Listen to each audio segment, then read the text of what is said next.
مورخ طبری کا بیان ہے کہ جب حسین بن علی قتل کر دیے گئے اور ابن زیاد اپنے لشکرگاہ سے جو نخیلہ میں قرار دیا گیا تھا واپس ہو کر پھر کوفے میں داخل ہوا تو شیعان علی نے ایک دوسرے کو نفرین و ملامت اور اپنی کمزوری پر اظہار ندامت اور شرمساری کرنا شروع کیا اور اچھی طرح محسوس کرنے لگے کہ ہم سے ایک بڑے جرم کا ارتکاب ہوا کہ پہلے تو امام حسین علیہ السلام سے نصرت کے وعدے پر کوفہ تشریف لانے کی خواہش کی، مگر جب آپ ہماری دعوت منظور فرما کر عراق تشریف لے آئے تو آپ کی مدد کو نہ گئے، یہاں تک کہ آپ ہمارے بالکل قریب ہی قتل کر ڈالے گئے۔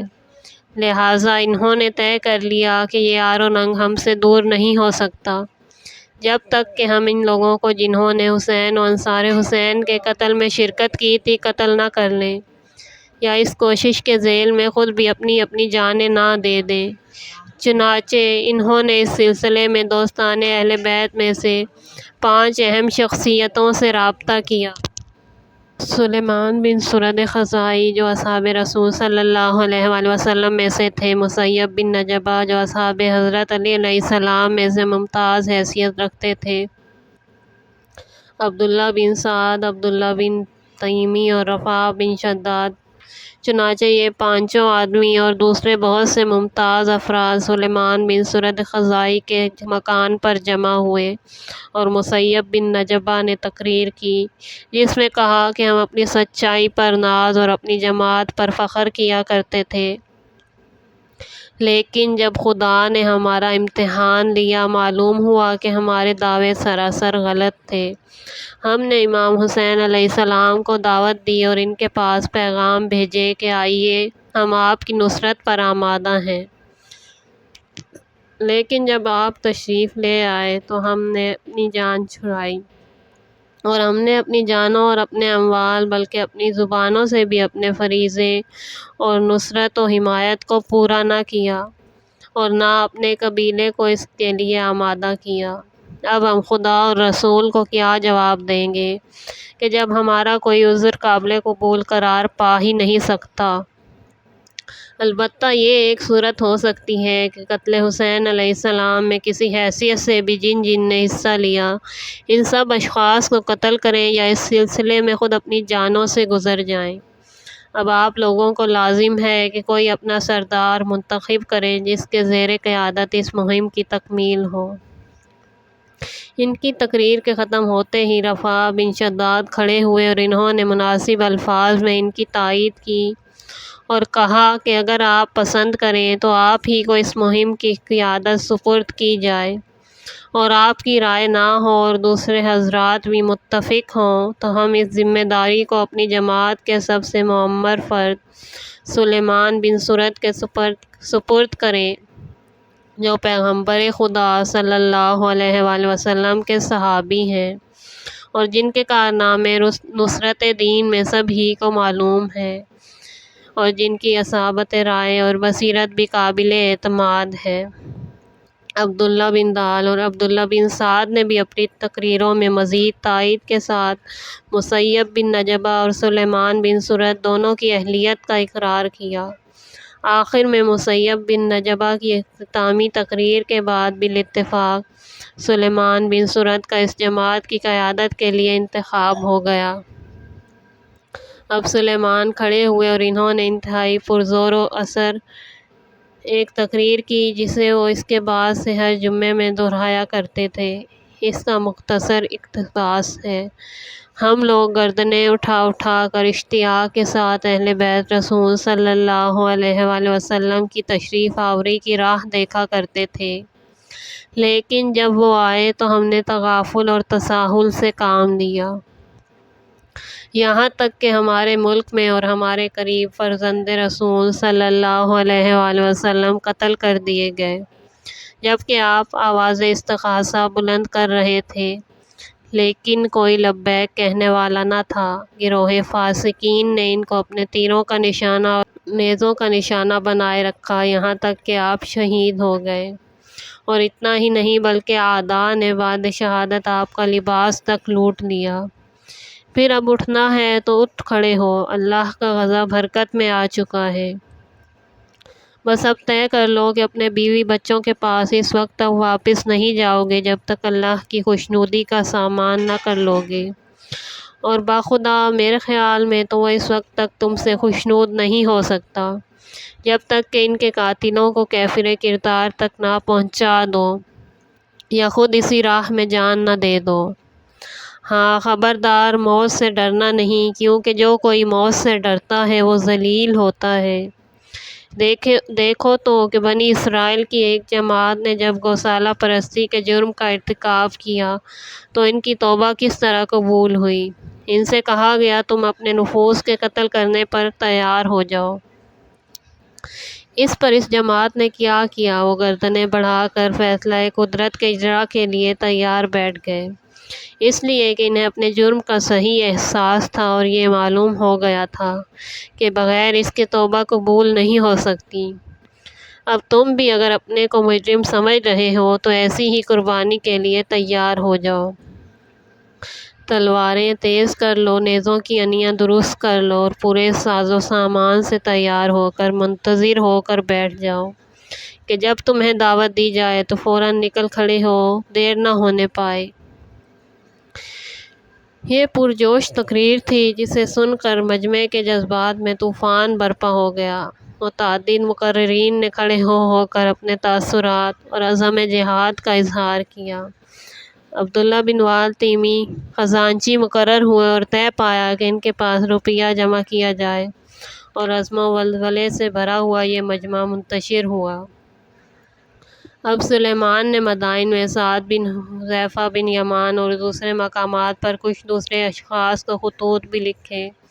ان خطوط کے مضمون کا اہم حصہ یہ تھا: شیعان اہل بیت نے اپنے اس موقف پر غور کیا ہے جو ان سے رونما ہوا، فرزند رسول صلی اللہ علیہ وآلہ وسلم کے بارے میں جنہیں دعوت دی گئی تو وہ آ گئے، اور انہوں نے جب دعوت نصرت دی تو اس پر لبیک نہ کہی گئی، اور انہوں نے واپس جانا چاہا تو انہیں روکا گیا، اور انہوں نے امان چاہی تو انکار کیا گیا، اور انہوں نے چاہا کہ انہیں ان کے حال پر چھوڑ دیں، مگر دشمنوں نے انہیں نہ چھوڑا اور ان پر چڑھائی کر کے انہیں شہید کر ڈالا۔ پھر ان کا لباس لوٹ لیا اور لاش مطہر کو عریاں چھوڑ دیا۔ اب ہماری جماعت نے اس پیش آمد پر غور کیا ہے اور انہیں شدت کے ساتھ یہ احساس پیدا ہوا ہے کہ ان سے اس معصوم کی مدد نہ کرنے میں بہت بڑی خطا سرزد ہوئی، جس کا کفارہ یہی ہے کہ ان کے قاتلوں کو قتل کریں یا خود اپنی جان دے دیں۔ اب یہ سب بالکل تیار ہو گئے ہیں، لہٰذا آپ لوگ بھی تیار ہو جائیں۔ ہم نے اس مہم کے آغاز کے لیے ایک تاریخ اور جگہ مقرر کر دی ہے جس میں سب کو مجتمع ہو جانا چاہیے۔ تاریخ یکم ربیع الثانی 65 ہجری ہوگی اور جگہ مقام نخیلہ۔ یہ خط سعد کو پہنچا۔ انہوں نے مدائن کے شیعوں کو پڑھ کر سنایا اور اس کے ساتھ خود تقریر کی، جس میں کہا کہ واقعہ یہ ہے کہ آپ لوگ متفقہ طور پر حضرت امام حسین علیہ السلام کی نصرت کا عزم رکھتے تھے، اور جوں ہی ان کے تشریف لانے کی اطلاع ملی فوراً ہی ان کے پاس جانے کا ارادہ رکھتے تھے، مگر آپ کو اچانک ان کی شہادت کی خبر ملی جس سے مجبور ہو گئے۔ بہرحال اللہ کے یہاں آپ کی نیتوں کا اجر ملے گا۔ اب صورتحال یہ ہے کہ آپ کے برادران دینی اہل باطل سے مقابلے کے لیے آپ کی مدد کے خواستگار ہیں۔ اب غور کرنا ہے کہ اس بارے میں کیا کرنا چاہیے۔ سب نے کہا کہ ہم ضرور ان کی مدد کریں گے اور متفقہ طور پر دشمنان اہل بیت سے جہاد کریں گے۔ چنانچہ سعد بن حذیفہ نے سلیمان بن سرد کے خط کا جواب اقرار نصرت پر مشتمل روانہ کر دیا۔ اسی طرح کے جواب دوسروں کے بھی آئے۔ یہ سب کارروائیاں بالکل خاموشی سے ہو رہی تھیں، یہاں تک کہ رازداری کے ساتھ کافی افراد اس تحریک سے متفق ہو گئے۔ تاہم 61 ہجری سے لے کر ربیع الاول 64 ہجری یعنی ہلاکت یزید تک حالات ایسے پیدا نہیں ہو سکے کہ اس سلسلے میں کوئی عملی اقدام کیا جا سکتا، مگر یزید کی موت کے بعد اس تحریک میں زیادہ قوت پیدا ہوئی اور اب تقریباً اعلانیہ اس کی اشاعت کی جانے لگی، یہاں تک کہ یہ تحریک مصر تک بھی پہنچ گئی۔ اور عبید اللہ بن عبداللہ کی مسلسل تقریروں نے، جن میں شہادت امام حسین علیہ السلام کا تذکرہ نہایت مؤثر الفاظ میں کیا جاتا تھا، وہاں بھی جوش و خروش پیدا کر دیا۔ یکم ربیع الثانی 65 ہجری مقررہ تاریخ پر یہ لوگ نخیلہ میں جمع ہوئے تو یہ دیکھ کر کسی حد تک مایوسی ہوئی کہ جن لوگوں نے اقرار نصرت کیا تھا اور جن کے نام فہرست میں درج ہو چکے تھے وہ 16,000 تھے، مگر تاریخ معین پر جو تعداد جمع ہوئی وہ صرف 4,000 کی تھی۔ تاہم یہ لوگ عزم و ارادے کے پختہ تھے، اس لیے قلت تعداد کی پرواہ نہ کرتے ہوئے انہوں نے عملی اقدام کا تہیہ کر لیا۔ بعض لوگوں کی رائے تھی کہ قاتلان حسین علیہ السلام کوفہ ہی میں موجود ہیں، ان سے یہیں سمجھ لینا چاہیے، مگر سلیمان کی رائے یہ تھی کہ سب سے بڑا قاتل امام حسین علیہ السلام کا جو اس وقت موجود ہے ابن زیاد ہے، جس نے تمام شرائط مصالحت کو مسترد کیا اور یہ کہا کہ جب تک حسین غیر مشروط طور پر اطاعت نہ کر لیں ان کو امان نہیں مل سکتی، لہٰذا اسی کے مقابلے کے لیے چلنا چاہیے۔ جب اس کے مقابلے میں کامیابی ہو جائے تو پھر ان چھوٹے آدمیوں کو سزا دینا کون سا مشکل ہے۔ چنانچہ سب نے اس رائے پر اتفاق کر لیا۔ شب جمعہ 5 ربیع الثانی 65 ہجری کو اندھیرے منہ یہ لوگ شام کی طرف روانہ ہو گئے۔ سب سے پہلے ان لوگوں نے جا کر قبر حسین علیہ السلام کی زیارت کی۔ اس وقت ان کے گریہ و شیون کا عجب عالم تھا اور ہر ایک اس آرزو سے بے تاب تھا کہ کاش وہ نصرت امام میں روز عاشور کام آیا ہوتا اور اس شہادت کے درجے کو حاصل کرتا۔ ایک شب و روز انہوں نے اسی عالم میں نوحہ و ماتم کے ساتھ نماز و مناجات اور توبہ و استغفار میں بسر کی۔ اس کے بعد جذبات کے انتہائی تلاطم میں وہ پورا مجمع قبر امام حسین علیہ السلام سے رخصت ہوا، جس کے ساتھ سلیمان بن سرد اور دوسرے سرداروں کی انتہائی مؤثر تقریروں نے ولولہ اور جوش کے دریا کو شدت کے ساتھ طولانی کر دیا۔ ان مجاہدین نے منزل و منزل طے کر کے عین الوردہ میں جا کر اپنے صفوف مرتب کیے۔ 5 دن کے بعد شام کی فوجیں ابن ذی القلع اور حسین بن نمیر کی سرکردی میں ان کے مقابل پہنچ گئیں۔ اب سلیمان بن سرد نے آخری انتظامات کیے اور اعلان کیا کہ اگر میں کام آ جاؤں تو سردار لشکر مسیب بن نجبہ ہوں گے اور وہ شہید ہو جائیں تو سردار عبداللہ بن سعد ہوں گے، اور ان کے بعد عبداللہ بن وال اور پھر رفاع بن شداد۔ 8 جمادی الاولیٰ کو پہلا مقابلہ ہوا۔ باوجود یہ کہ دشمن کی فوج 12,000 تھی اور یہ کل 4,000، پھر بھی یہ غالب آئے، مگر دوسرے دن 8,000 فوج کی کمک ان کے مقابلے میں آ گئی جسے عبید اللہ ابن زیاد نے روانہ کیا تھا۔ اس دن بڑی شدت کا مقابلہ رہا اور رات آنے تک جنگ جاری رہی۔ اب زخمیوں کی تعداد مجاہدین میں بہت زیادہ تھی۔ تیسرے دن دشمنوں کی کثرت اور ان کی قلت سے حالت دگرگوں ہو گئی، پھر بھی جان توڑ مقابلہ کرتے رہے، مگر آخر میں بزدل دشمنوں نے تیر باراں کا سلسلہ جاری کر دیا۔ چنانچہ ایک تیر آ کر سلیمان بن سرد خزاعی کے لگا، جس سے وہ درجہ شہادت پر فائز ہوئے۔ اس کے بعد علم لشکر مسیب بن نجبہ نے لیا اور بڑی بہادری سے کئی حملے کیے، مگر وہ بھی شہید ہوئے۔ ان کے بعد عبداللہ بن سعد نے علم سنبھالا اور قبیلہ ازد کی جماعت کو ساتھ لے کر مقابلہ شروع کیا۔ اس دوران میں مدائن کے 3 سوار آئے، جنہوں نے اطلاع دی کہ مدائن اور بصرہ سے کمک روانہ ہو چکی ہے، مگر یہاں حالت اتنی نازک ہو چکی تھی کہ ان مجاہدین کی زندگی میں اس فوج کے پہنچنے کی امید نہ تھی۔ آخر وہ نووارد تینوں مجاہدین بھی لڑ کر جاں بحق تسلیم ہوئے اور اس کے بعد عبداللہ بن سعد اور پھر عبداللہ بن وال بھی شہید ہو گئے۔ اب شام ہو گئی تھی، اس لیے جنگ موقوف ہو گئی۔ نامزد سرداروں میں اب صرف رفاع بن شداد باقی تھے، مگر اب حالت یہ تھی کہ ان کی تعداد 4,000 سے گھٹ کر صرف چند سو باقی رہ گئی تھی۔ ان میں سے بھی اکثر زخمی اور ناقابل جنگ تھے، لہٰذا انہوں نے مقابلہ جاری رکھنے میں کامیابی کی صورت نہ دیکھتے ہوئے رات کے وقت اپنی قلیل فوج کے ساتھ مراجعت اختیار کی۔ اس طرح قاتلان حسین علیہ السلام سے بدلہ لینے کی یہ پہلی کوشش منزل آخر تک پہنچی۔ ان صورت خزائی کی سرکردگی میں جماعت توابین نے بھی قاتلان حسین علیہ السلام ہی سے انتقام لینا چاہا تھا، مگر چونکہ انہوں نے اپنے نقطہ نظر کے مطابق براہ راست حکومت یزید کے خلاف محاذ قائم کیا تھا اور اس کو اپنی قلیل تعداد کی بنا پر وہ کوئی خاص مادی نقصان نہ پہنچا سکے، لہٰذا انفرادی حیثیت میں قاتلان حسین سے وہ کوئی انتقام نہ لے سکے۔ پھر بھی قدرت اس قتل ناحق کے ارتکاب کرنے والوں کو زیادہ عرصے تک مہلت دینے کے لیے تیار نہ تھی، چنانچہ مشیت یزدی نے اس کام کے لیے مختار بن ابی عبیدہ ثقفی کو منتخب کیا۔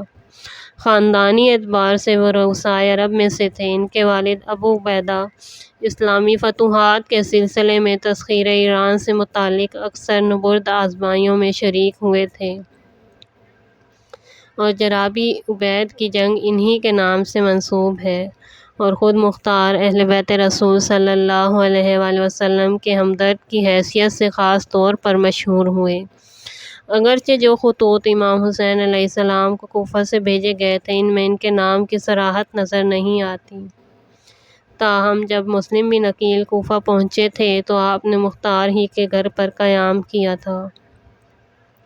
اس کے بعد جب ابن زیاد کا کوفے پر تسلط ہوا تو اس موقع پر مختار کوفے میں موجود نہیں تھے، بلکہ اپنی زمینداری میں کسی موضع پر گئے ہوئے تھے، لہٰذا مسلم ان کے گھر سے منتقل ہو کر ہانی کے مقام پر قیام پذیر ہوئے۔ پھر ہانی کے گرفتار ہونے پر مسلم کو جہاد کے لیے نکلنا پڑا اور بالآخر مسلم و ہانی دونوں شہید ہو گئے۔ اس کے بعد عمر بن حریث نے رایت امان اس اعلان کے ساتھ بلند کیا کہ جو اس جھنڈے کے نیچے آ جائے گا اس کا جان و مال محفوظ رہے گا۔ اس وقت مختار کوفہ واپس پہنچے اور عمر بن حریث کے رایت امان کے نیچے آ گئے، لیکن ان کی طرف سے حکومت کوفہ اس درجہ بدظن تھی کہ انہیں اس جھنڈے کے نیچے پہنچ جانے پر بھی امان نہ مل سکی۔ ابن زیاد نے اپنے دربار میں بلا کر اپنی چھڑی سے ان کے چہرے پر ایسی ضربیں لگائیں کہ ان کی آنکھ کو صدمہ پہنچ گیا اور پھر انہیں قید خانہ بھجوا دیا گیا۔ چنانچہ جب امام حسین علیہ السلام کی شہادت واقع ہوئی تو وہ کوفہ میں مقید تھے اور غالباً قتل بھی کر دیے جاتے، مگر ان کی بہن عبداللہ بن عمر کی زوجہ تھیں، اور اگرچہ عبداللہ بن عمر بھی شروع میں یزید کی بیعت سے انکار کرتے تھے، مگر شہادت حسین علیہ السلام پر مطلع ہونے کے بعد ان کا حوصلہ پست ہو چکا تھا اور وہ حکومت یزید کی طرف جھکنے لگے تھے۔ ادھر یزید عام طور پر عالم اسلام کی برہمی اور بیزاری سے متاثر ہو کر ہر ایسے شخص کی انتہائی دلجوئی اور مراعات کرنا چاہتا تھا کہ جو کم از کم اس کی حکومت کے خلاف آواز بلند کرنے سے باز رکھا جا سکتا ہو، لہٰذا اس موقع پر عبداللہ بن عمر کی کسی بات کو رد کر کے ان کو خود سے ہٹانا نہیں چاہتا تھا۔